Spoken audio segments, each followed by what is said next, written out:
y se equivoque constantemente tenga una sanción.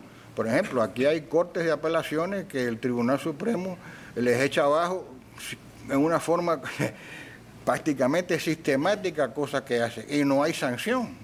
Entonces debiera de haber una sanción para el juez que sea incompetente en su cargo. Todo lo que estoy diciendo es que el sistema de Estado de Derecho es una cosa que es un complemento. Tiene que funcionar todo como una máquina bien aceitada. Si los elementos de los poderes no funcionan y hay todos estos problemas que tenemos, podemos hablar de Estado de Derecho, pero es una entelequia. Y para además, otra cosa, el ciudadano tiene que estar volcado a vigilar la libertad y a demandar que el Estado de Derecho funcione. El ciudadano tiene que mirar alrededor y darse cuenta de por dónde van las cosas. Y estar arriba del asunto, la libertad, no hay duda que hay que pelearla día a día porque la tendencia del poder, repito, es expandirse y no rebajarse. Y sobre esto tenemos que ver qué cosa es un buen gobierno dentro de ese Estado de Derecho. Un buen gobierno pues es el que respeta ese equilibrio que he descrito y trata de hacer que las leyes hagan funcionar mejor al Estado de Derecho y den oportunidad al individuo de desarrollarse al máximo.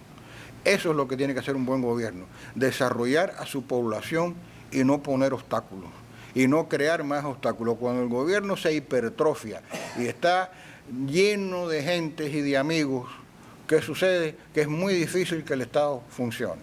Porque si usted llega a cualquier ministerio y empieza a colocar gente, la ley de Parkinson es cierta. Parkinson tenía una gran ley que decía, si usted tiene un cuarto donde caben 300 personas y usted pone 14 empleados, eventualmente el cuarto se llena. No importa, se va a llenar las 300 personas. ¿Por qué? Porque el individuo que quiere subir sabe que debajo de él, para subir en la burocracia, tiene que tener 4 cuadritos. Entonces yo pongo 3 cuadritos debajo de mí, el que tiene 3 cuadritos dice yo quiero 2 cuadritos y cuando vemos a ver tenemos una cosa enorme. Ahora, toda esa gente que puede ser gente muy buena y muy decente, son humanos. ¿Qué es lo que hacen? Bueno, pues se tienen que hacer algo y escriben regulaciones. Cuanto más regulaciones tenemos, más problemas tenemos. Y hasta que llega un momento en que es imposible. Los romanos muy inteligentemente dijeron hace 2000 años, plurima leyes, corruptísima república. Multitud de leyes, república corruptísima. Y se referían precisamente a ese problema. De modo que yo sí creo que en Cuba, donde, como decía Pedro Corso, llegará un momento en que todo pase y tendremos un chance, una oportunidad de empezar de nuevo. Es posible que podamos hacer algo nuevo, no solamente empezar de nuevo, sino algo nuevo. Y pudiéramos incorporar un sistema verdaderamente equilibrado donde haya todos estos controles que nos fallan. Y reconozcamos que el sistema clásico de división de poder está en crisis, lo vemos en Europa, lo vemos en todas partes del mundo. Y voy a terminar con unas palabras del padre Varela, que las escribió pues hace casi 200 años y nos conocía muy bien, porque decía que el problema de los cubanos en gran parte era el vano deseo de figurar. No ha cambiado nada. Pero bueno, nos decía Varela lo siguiente, lo que más debe desearse en la isla de Cuba es que los hombres de provecho, los verdaderos patriotas se persuadan de que ahora más que nunca están en la estrecha obligación de ser útiles a su patria, que tomen parte en todos los negocios públicos con el desinterés de un hombre honrado, pero con la energía y firmeza de un patriota. No abandonen el campo para que se señoreen de él 4 especuladores y algunas chusmas de hombres degradados, que sin duda se animarán a tomar la dirección del pueblo si encuentran una garantía de su audacia en la inoportuna moderación de los hombres de bien. Y se refería entonces a la juventud que esperaba que pudiera coto a ese problema y nos decía que ellos son la dulce esperanza de la patria y no hay patria sin virtud ni virtud con impiedad. Muchas gracias.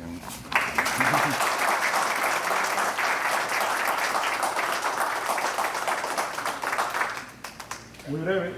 Bueno. Te quedaste corto 9 minutos. Para que haya chat por las preguntas. Está bien, muy buena idea. Como ustedes escucharon, Alberto Luzárraga nos recordó algo. No podemos abandonar la política. Nuestras obligaciones como ciudadanos debemos atenderla constantemente. A veces decimos la política masquea Y cuando yo digo que la política masquee, es cuando llegan los que se van a sentar sobre cada uno de nosotros y hacer todas las tropelías que le vengan en gana. Allá detrás hay libros, hay documentales del Instituto de la Memoria Histórica Cubana. Si alguno los quiere adquirir, pues están esperándolos allí. Vamos a escuchar ahora a Luis Fernández. Luis Fernández, pues, tenía el compromiso de hablar por qué Cuba no tiene un Estado de Derecho. Nos va a hablar de eso y un poquito más, porque el tiempo se nos ha extendido. Vamos a permitir que hagan preguntas. Tenemos tiempo hasta las 8:30 de la noche. Podemos agotar este tema tan importante y tan trascendental para el futuro de nuestra nación y para nosotros mismos como ciudadanos de cualquier país. Luis.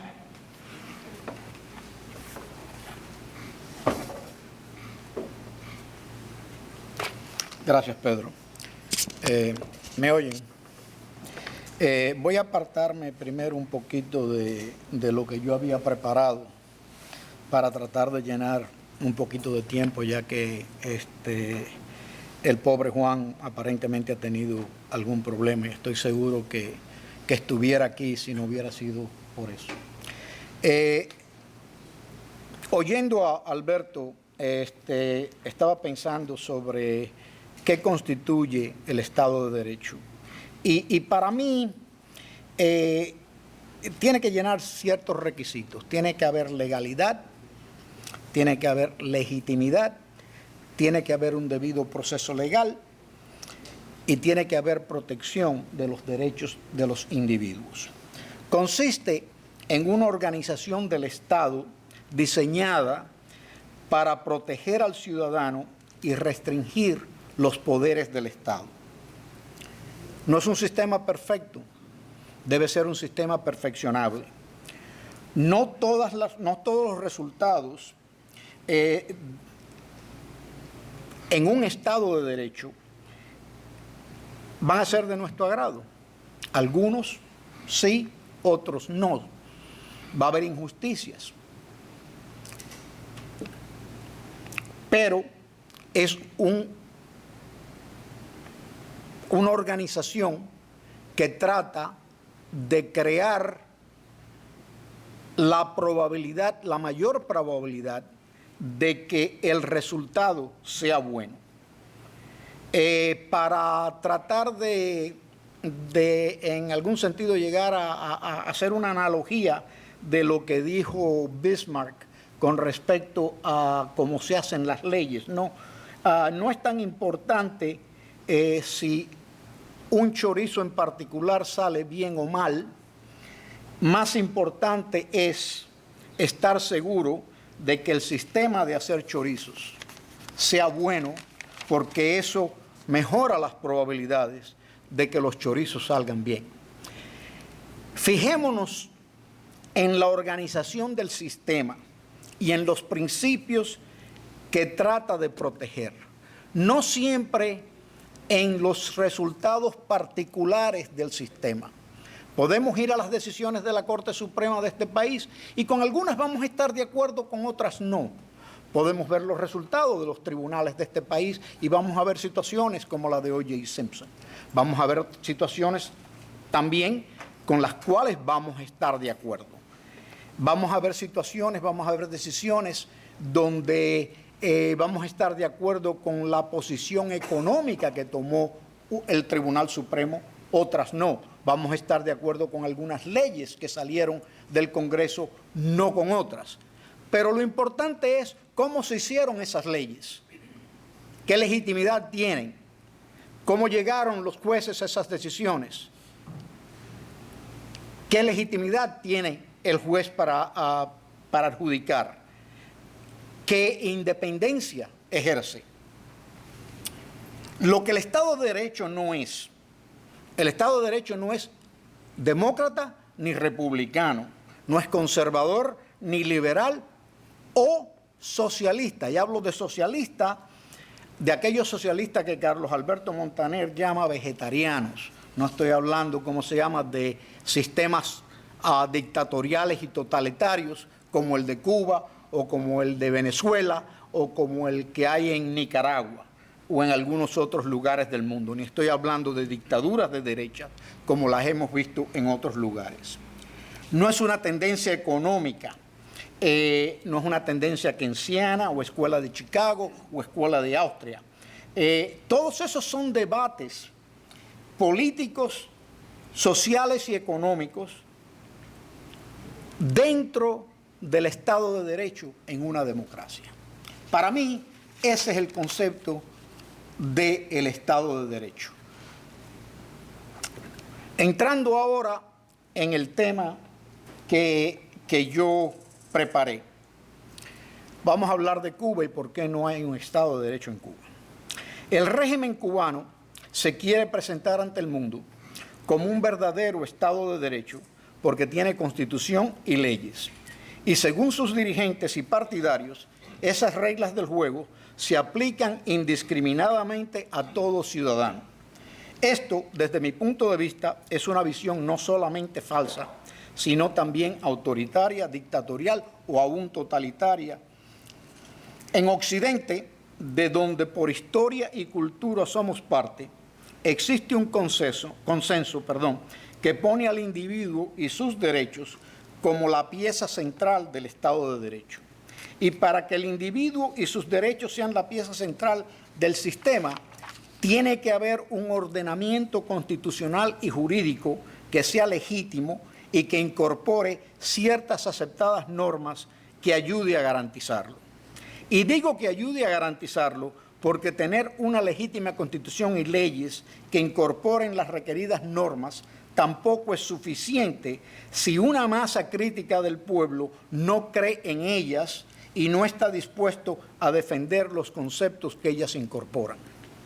Yo, por eso me voy a enfocar en el andamiaje jurídico imperante en Cuba, para tratar de demostrar que aún si el régimen cubano se rigiera por su propia constitución y leyes, lo cual sabemos que con frecuencia ignora, ese andamiento jurídico no permite la existencia de un Estado de Derecho. Comencemos por la legitimidad de la Constitución de 1976 y su enmienda de 1992, que pretende hacer una filosofía política totalitaria, irrenunciable y perpetua. Veamos la historia de esa Constitución.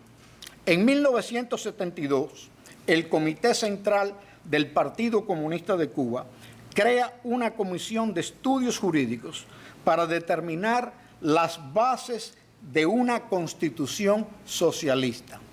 O sea, ya de partida, el único partido político permitido decidió el tipo de constitución que iba a hacer. En 1974, el Comité Ejecutivo del Consejo de Ministros y el Buró Político del Partido Comunista de Cuba crearon una comisión mixta del partido y del gobierno para preparar y redactar un anteproyecto. A los 4 meses de creada, la comisión redactora le entrega el anteproyecto a Fidel Castro, presidente de los consejos de Estado y de ministros, primer secretario del Partido Comunista de Cuba y máximo líder de la revolución. Entonces, según la fantasía revolucionaria, comenzó un proceso de discusión pública que resultó en numerosas propuestas de modificaciones, adiciones y aclaraciones. Participaron las llamadas organizaciones de masa, incluyendo los comités de defensa de la revolución y los cuadros del Partido Comunista de Cuba en la promoción y orientación de estas discusiones y en la evaluación de las propuestas.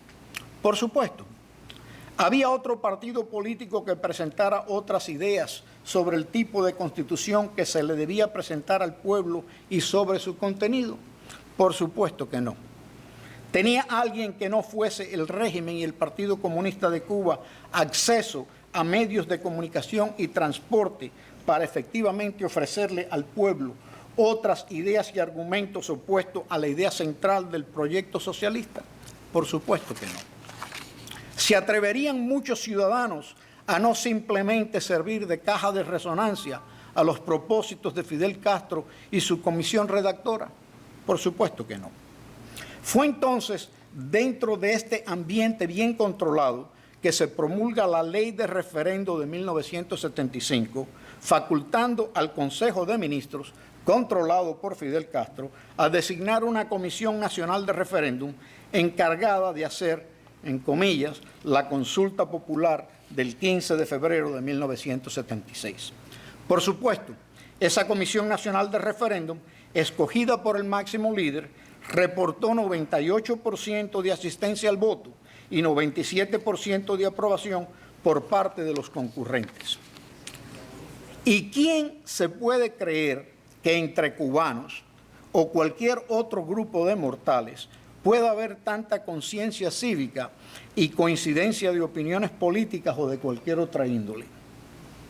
Si uno es honesto y tiene integridad intelectual, tiene que concluir que esa Constitución de 1976 es una imposición de un régimen completamente controlado por la voluntad incuestionable de un máximo líder, respaldado por una maquinaria militar y represiva, controlado por el máximo hermano del máximo líder.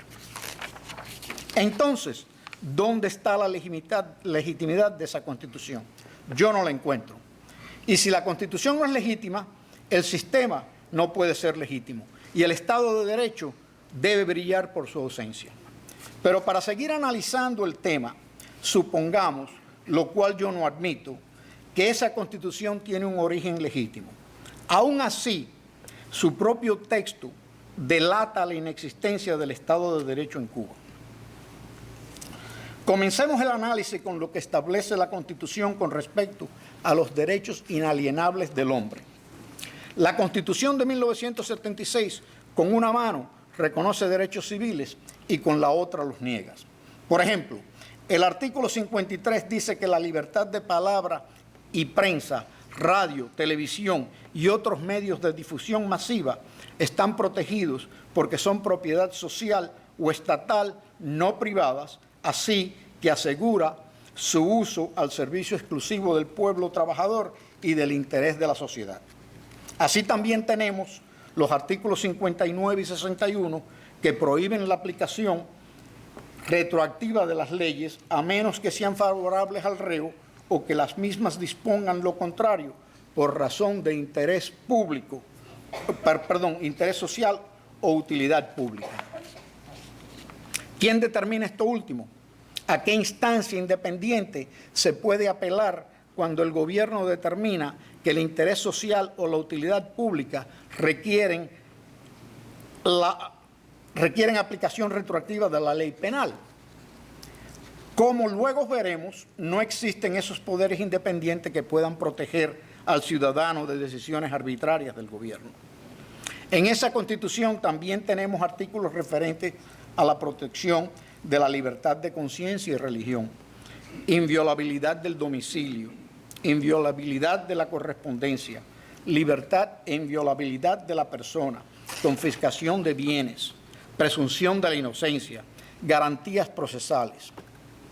Pero entonces tenemos el nefasto artículo 62 de la Constitución que dice que ninguna de las libertades reconocidas pueden ser ejercidas contra lo establecido en la Constitución y las leyes, ni contra la existencia y fines del Estado socialista, ni contra la decisión del pueblo cubano de construir el socialismo y el comunismo. O sea, a usted se le niegan estos derechos si usted no está de acuerdo con el socialismo o el comunismo y quiere abogar por otro tipo de sistema y leyes, aun cuando trate de hacerlo en forma cívica y pacífica.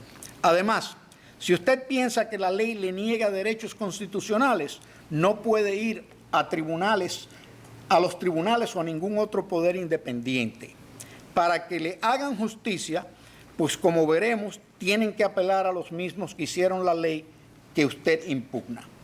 La separación de poderes administrativos, legislativos y judiciales no existe. En realidad, todo el verdadero poder está concentrado en una cúpula gobernante dirigida por los hermanos Castro y unos fieles seguidores.